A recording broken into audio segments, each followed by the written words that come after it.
Today, as the Summer Games Fest announcements start to gain some momentum, we got the announcement of Unreal Engine 5 and our first comprehensive look at next-generation graphics for next-generation consoles and high-end PCs. We also got to see it via actual PlayStation 5 gameplay, a tech demo that is straight-up PS5 code. There's a lot of technical information here, and some people were probably mad that this reveal wasn't like the next Batman game or anything, but this is still important for the next generation of video games, kind of regardless of what platform you play on.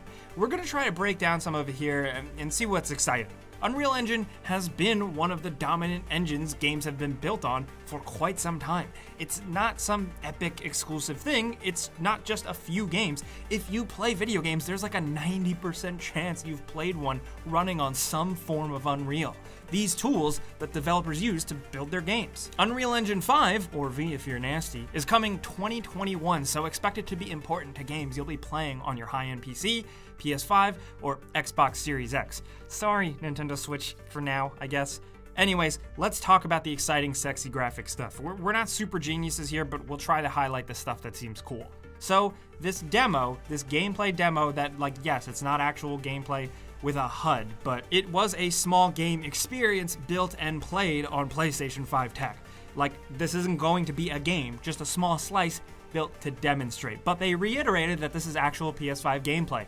Their quote is, running live on a PlayStation 5. So one of the newest features touted first and foremost is Nanite, virtualized micropolygon technology.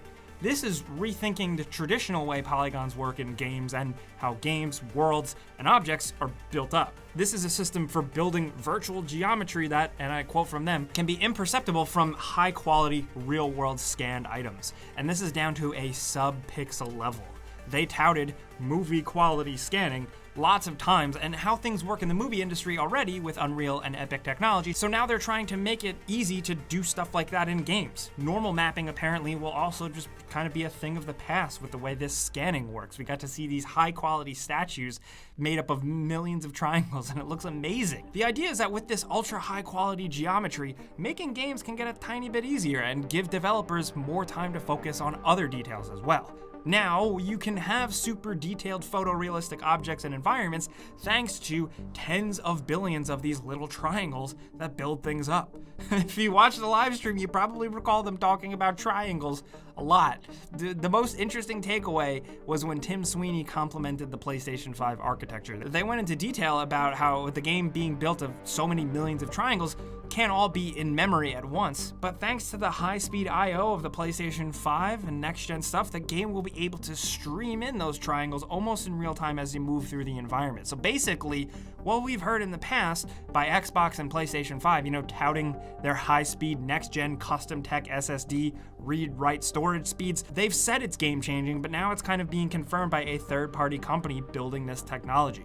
Load times are going to be a thing of the past, the Unreal people expressed. Now that is something that, of course, I'm gonna take with a grain of salt. I need to see it to believe it, but the technology, on paper, does sound very exciting.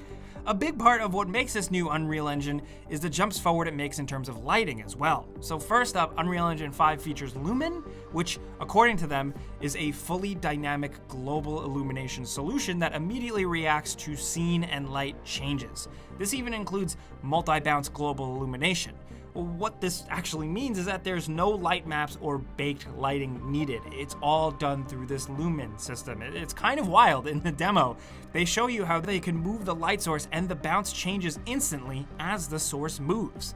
Now, what this ultimately means is that the engine can now be reactive by evaluating the lighting dynamics of a particular scene and adjusting in real time to changes in the environment, such as the introduction of new elements into the environment, like a realistic moving model of the sun, or the orb of light that character in the tech demo uses, or even a flashlight, and it does all regardless of scale, whether it be a small room or a wide open environment that goes on for miles. That dynamic illumination also means dynamic specular illumination. The way light hits and reflects off of some surfaces, and it continues to really help make more realistic lighting models, as we saw in the demo when they were using spot lighting in a dark cave and kept panning over metal pots and surfaces, and it all reacting accordingly.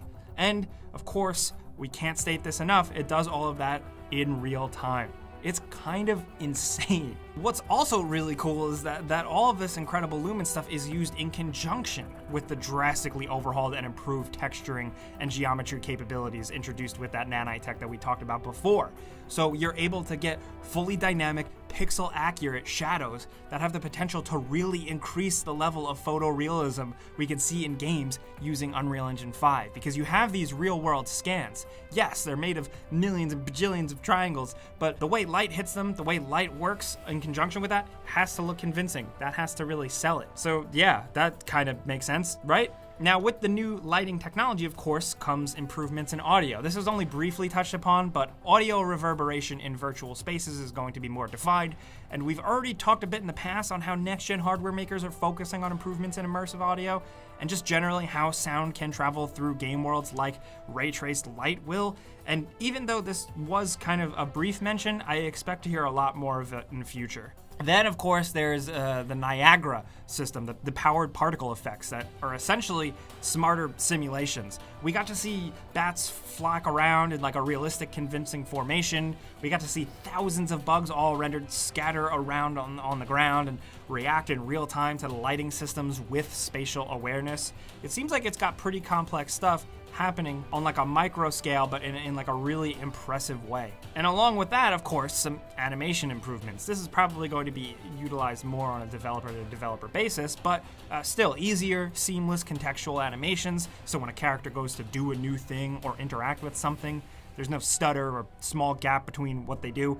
We've also seen dynamic predictive foot placement that works with the amazing looking geometry we mentioned earlier. A more natural walk on the ground itself and all of the imperfections and stuff. So really, all of this stuff packaged and baked into the toolset developers use to make games means the future of games can be pretty exciting. All this stuff is cool.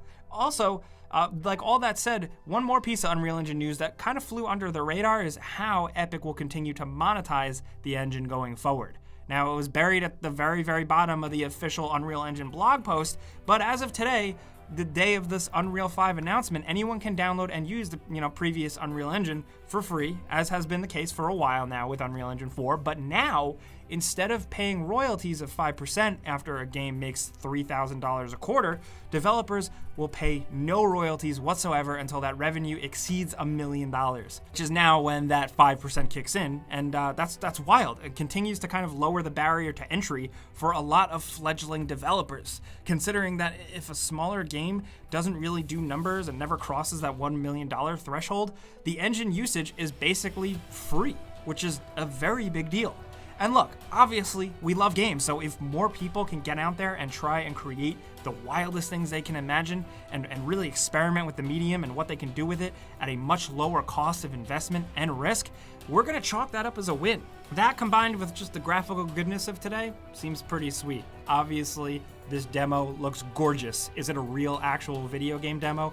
I'd say no, not really, but it's a real built thing running on the technology, which is still impressive, especially considering they applied it to what is very much what a game would be like. It's a girl running and jumping in a cave. We've played a lot of games already where there's a girl running and jumping in a cave, so it's believable. Believable, yeah, of course, but of course, maybe we should also add a healthy dose of a little skepticism, because we've seen tech demos before, we've been dazzled by tech demos before, that games don't really end up looking like, But I think it helps that the fact that we're talking about a tool set thing, a real world thing that developers will use, not just some sort of like highfalutin concept video, that maybe we are closer to the actual reality here. Of course, we need to see this all implemented already. There's still a lot of questions, like how many developers actually have their hands on earlier versions of this tool. What's it finally going to look like when it's fully out in 2021? Ray tracing and how that's implemented hasn't really been mentioned. They said 4K resolution, but didn't really go much more into that. And of course, the stream itself was only of so much quality, and I think that's going to be a big thing for this next generation. I've said this before. Bottom line is, some of this stuff isn't going to look that exciting on a live stream. You really have to see it running on hardware in front of you on a great high-resolution, high refresh rate monitor in front of you to really appreciate the improvements. Still, we love talking graphics, so we're looking forward to hearing what you guys think in the comments. Hopefully we helped you learn a thing or two. Sorry if we messed up some of our notes, but we're not game developers, but we're trying to just get get some things across. We just like to hear from you guys in the comments what you think about, the future of video game graphics, the PlayStation 5 glimpse we saw here, just next generation graphics in general, load times. Let's talk all of that. If you enjoyed this video, maybe you learned something, clicking the like button and sharing with a friend legit helps us out. And if you're new, maybe consider subscribing, hitting that notification bell, because we put out videos every single day. But either way, as always, thanks for watching, and we'll see you guys next time.